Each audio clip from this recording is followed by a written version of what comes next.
Royal Enfield ইউজারদের জন্য একটা tips, যারা রয়্যাল এনফিল্ড ইউজ করেন এবং গাড়ি প্রতিনিয়ত ওয়াশ করাচ্ছেন তাদের জন্য দেখেন, ওয়াশ করার সময় যারা করান তারা তো করানি, আর যারা না করান অবশ্যই এই যে হোলটা আছে পানি বের হয়ে যাওয়ার, এটা অবশ্যই পরিষ্কার করাবেন ওই দিয়ে কি বলে হাওয়া দিয়ে, কারণ এটা খুব দ্রুত জ্যাম হয়ে যায়। প্রতিবারই পানি ওয়াশ করানোর সময় এটা হাওয়া দিয়ে পরিষ্কার করাবেন।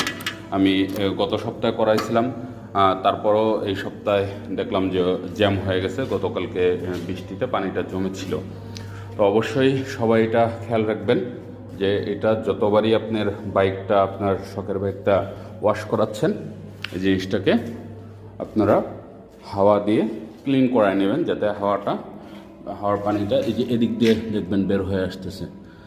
তো এই ছিল টিপস। ধন্যবাদ সবাইকে। কথা হবে অন্য কোনো ভিডিওতে, অন্য কোনো বিষয়ে।